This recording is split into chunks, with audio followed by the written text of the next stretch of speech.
sini ya, yang hadir mudah-mudahan diberikan kesehatan. Amin ya Allah. Panjang umur, diberkahi umurnya, dilimpahkan ibadahnya, baik wajib maupun sunnah. Amin. Allahumma Amin. amin ya rabbal Amin. alamin. Serta segenap hadirin wal hadirat al-muslimin wal muslimat rahimakumullah. Ibadah umrah adalah ibadah yang menjadi syariat. Artinya walaupun nilainya sunnah, umrah itu sunnah, kalau haji itu wajib. Jadi perbedaannya, orang melaksanakan ibadah haji sudah pasti dia melaksanakan umrah. Tapi kalau orang melaksanakan umrah, maka belum tentu dia melaksanakan ibadah haji. Walaupun itu sunnah, tapi tidak menutup kemungkinan siapapun orang yang sanggup untuk umrah dipersilahkan berangkat. Apalagi sekarang haji mahal, lama. Ya, kemarin saya bertobat naik lagi ke haji. Ongkos haji sekarang 69 juta. Begitu berangkatnya nunggu lagi. Ya baru dia. Karena dia tahu nih. Soalnya saya kedatangan ibu haji. Nah, karena mahal ya, jadi orang akhirnya beralih ke umroh aja deh. Sebetulnya tidak apa-apa ya, itu tidak ada yang sah-sah saja ya. Tidak menjadi sebuah apa namanya, tapi jadikan motivasi atau loncatan. Makanya saya pesan nih. Jauhan oleh. Makanya saya pesan sama yang berangkat umroh nih, Ahmad Rohayadi, Devia Sari, Novia Delima, Nur Latifah Idam Abdul Latif, Yusuf Hajar dan Sylvia Reza. Nanti di depan Ka'bah itu doanya, ya Allah permudahkan saya untuk melaksanakan ibadah haji. Saya sekarang dikasih kemudahan bisa umroh, ya Allah, maka izinkan saya untuk melaksanakan ibadah haji kesini lagi. Itu doanya. Karena di depan Ka'bah itu doa mustajab. Jarang ada orang yang, maksudnya ini walaupun ini sebatas pemikiran, tapi jarang ada orang yang doanya seperti itu. Mereka doanya cuma, ya Allah, mudah-mudahan saya balik lagi ke sini, umroh lagi, balik lagi umroh lagi, tapi haji nggak balik lagi. Makanya jarang begitu doanya, ya Allah, ya Rabb, tahun ini saya diberikan kemudahan untuk haji, untuk umroh, maka izinkan saya, mudahkan saya untuk melaksanakan ibadah haji kembali ke Baitullah.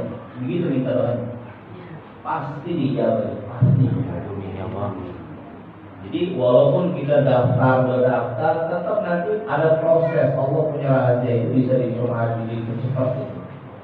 Begitu doanya. Jadi artinya supaya kita tidak supaya kita juga bisa melaksanakan ibadah haji gitu. Tidak cuma umroh aja. Umroh silahkan ya.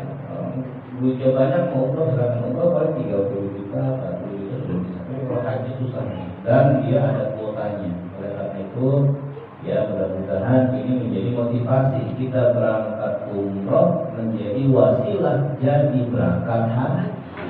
Amin. Itu yang pertama. Yang pertama. Ibadah haji itu. Karena orang umroh belum tentu bisa haji, tapi orang haji udah pasti. Makanya doanya ini yang penting. Begitu dapat kesempatan umroh, doa depan Ka'bah, Multazam, Hijr Ismail, ya di Zam-Zam nanti ya.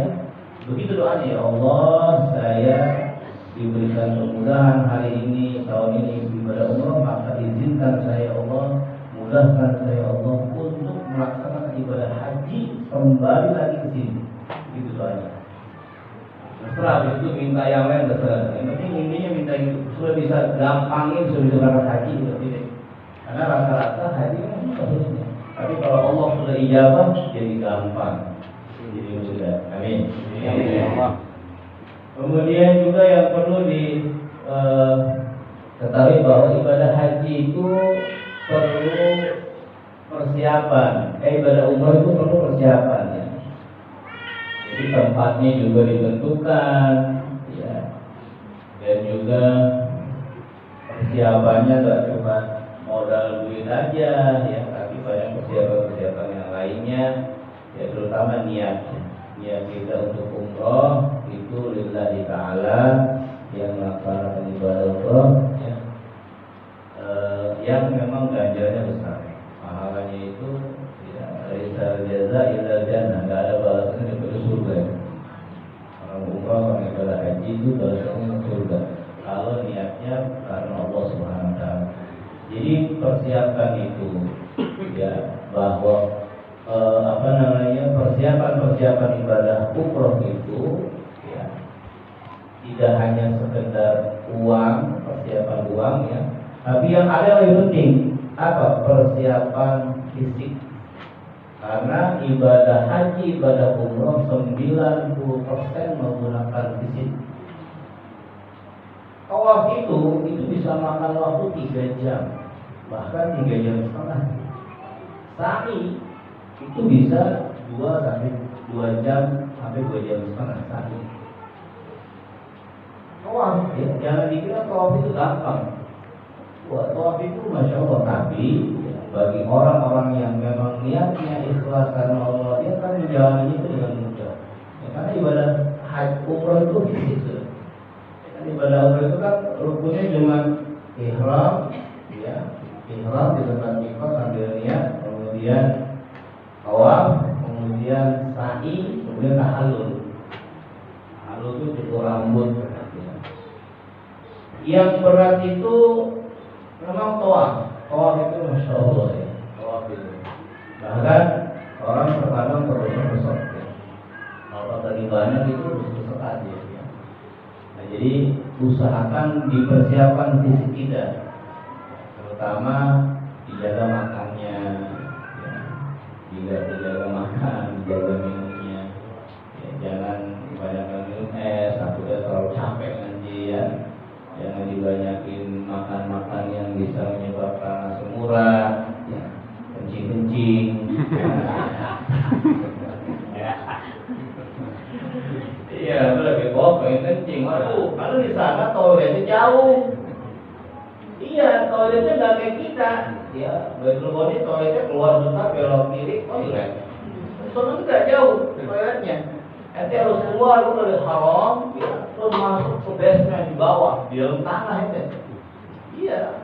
Tahu apa tempat toilet itu bukan di lingkungan Masjidil Haram, juga di luar Masjidil Haram.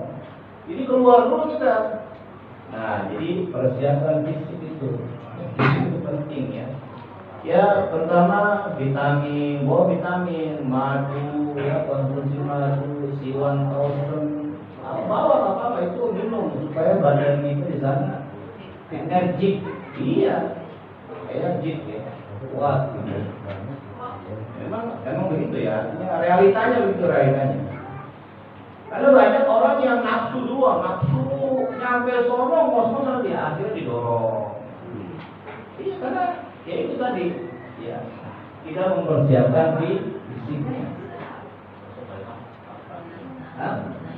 Ya boleh lagi ada dari pagi ya.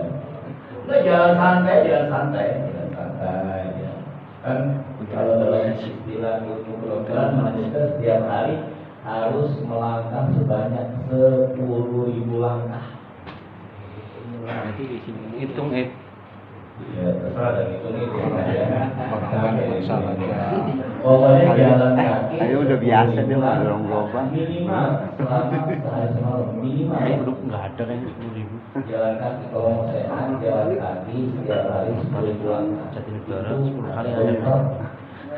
Iya.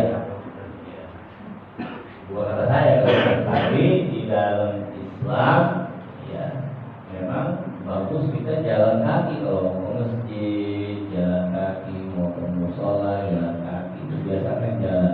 Nah itu lebih bagus. Jadi itu yang kedua, menggunakan fisik. 92% ibadah umroh ada ibadah fisik.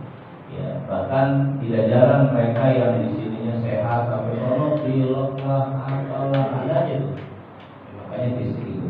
Nah dari niat ikhlaskan Allah, persiapkan bekal kita dan fisik kita persiapkan betul-betul ya, jangan sampai nanti di sana kita sakit dan sebagainya. Itu yang paling penting dalam melaksanakan ibadah umroh. Tapi tidak usah khawatir karena ada pembimbing umroh yang nanti akan memberikan solusi, memberikan sedikit tunjuk ya supaya kita ini tidak gegabah. Kemudian yang paling penting juga ibadah umroh ini ya, di dalam pelaksanaannya adalah ya, kalau bisa itu jangan tinggalkan sholat 5 waktu berjamaah selama di sana. Ya, selama di sana usahakan kalau bisa kita di Masjidil Haramnya. Biarin teman-teman pada pulang ke Makkah, ke hotel, kita jangan di situ tungguin. Kalau yang mepet kayak maghrib ke isya, kan mepet ya. Ini nungguin di situ. Karena sholat berjamaah di Masjidil Haram 100.000 kali lipat lebih utama ketimbang sholat di tempat lain. Jadi itu besar sekali. Jangan sampai kita umroh, ada orang umroh tapi belum pernah sholat berjamaah di Masjidil Haram. Masya Allah. Oh ngapain nih kau jauh-jauh? Tapi kalau berjamaah di Masjidil Haram mau apa? Hanya cuma numpang saya bilang cepat. Kalau konser lagi di Ka'bah itu apa? Itu yang begitu jangan ditiru yang gitu. Jadi usahakan waktu itu berjamaah, jangan tinggal. Berjamaah. Kalau udah selesai kita tawaf itu ya, jamaah. Jangan ditinggal. Rugi orang yang datang ke Masjidil Haram kalau itu berjamaah, rugi kalau kata saya, buang-buang duit. Karena nilainya 100.000 kali lipat. Pada saat di Baitul Bumi, ya. Masih bisa kan? Makanya jangan tinggal berjamaah. Kalau ada kesempatan berjamaah. Dan juga sholat ketika berangkat, ketika berangkat. Di dalam berangkat itu, kan kita naik kapal ya, pesawat. Naik pesawat. Ini dari mana? Dari Suta apa dari Halim? Dari Suta ya. Dari Soekarno-Hatta. Nah, naik pesawat itu 9, 8 sampai 11 jam perjalanan. Nah, di dalam pesawat biasanya pembimbing umroh atau haji itu dia nanti ngasih tahu kita waktu sholat ya situ kan. Terus ada tayamum apa segala macam. Ya. Kita ketika sholat di pesawat, kalau memang toh ternyata disuruh sholat, kita sholat. Ya, karena gak enak sama teman-teman kita sholat pesawat umpamanya nih. Sholat gak apa-apa, tapi nanti sampai di Makkah di hotel ente kodok sholat waktu pesawat. Karena sholat di pesawat itu di atas kendaraan itu waktu itu nggak ada. Tidak sah. Ente bisa sujud, kenapa ente nggak sujud? Ente bisa ruku, kenapa ente nggak ruku? Sedangkan ente berdiri rukun sholat, kenapa ente nggak berdiri? Jadi sholat fardu di atas pesawat bagi orang yang mampu berdiri, mampu sujud, mampu ruku, mampu duduk di antara dua sujud, hukumnya tidak sah dilakukan dengan duduk. Kecuali sholat sunnah boleh, sholat sunnah di pesawat boleh duduk. Karena di luar pesawat, di darat kita sholat sunnah duduk boleh. Boleh. Tapi kalau fardu nggak boleh. Ente bisa berdiri, bisa habis wajib ente berdiri. Sedangkan di pesawat nggak mungkin kita berdiri, nggak mungkin. Ini yang perlu diperhatikan. Jadi kalau nanti di pesawat kita dikasih tahu sama pembimbing hajinya, umrohnya, ayo kita sholat, kan suka dikasih tahu tuh. Gak apa-apa, ente sholat aja, sholat di situ supaya ya mungkin mereka dia paham. Biasanya kalau dia paham itu sholat dihormati waktu, menghormati masuk waktu sholat. Tapi nanti di hotel di kodo itu mana nggak sah sholat di pesawat itu. Iya, kecuali orang yang stroke, ya nggak bisa jalan, sah sambil duduk sholatnya. Atau orang yang udah nggak bisa ngapa-ngapain dia, ya boleh tuh sholat. Tapi kalau yang sanggup berdiri, sanggup ruku, sanggup sujud, itu tidak sah sholat fardunya dilakukan duduk. Kenapa? Karena yang ditinggalkan sama dia rukun sholat semua. Berdiri rukun sholat bukan? Rukun sholat. Duduk rukun sholat. Sujud rukun sholat. Ruku rukun sholat. Kenapa dia nggak ruku? Karena sah sholatnya. Sedangkan dia sanggup. Nah, jadi bukan usul itu. Jadi ulama mengatakan tidak ada babnya sholat di atas pesawat, tidak ada. Antum boleh tanya sama murid-muridnya Habib Umar. Habib Umar kalau naik pesawat datang ke Indonesia, belum pernah beliau sholat di atas pesawat fardu ya, belum pernah. Kalau sunnah sering, kalau fardu belum pernah. Jadi kalau sampai di tujuan di hotel langsung dikodok sholat-sholatnya. Begitu. Nah ini banyak orang yang nggak ngerti hukum seperti itu. Makanya dia pikir sholat biasa di pesawat, padahal dia bisa berdiri, padahal dia bisa duduk, padahal dia sujud. Ya, orang haji, orang umroh rata-rata nggak ngerti hukum seperti ini. Padahal ini penting. Ini ya dianggap nggak penting. Oleh karena itu nanti kalau ternyata, kecuali kalau berangkatnya malam ya, jam 7 atau seperti nih berangkat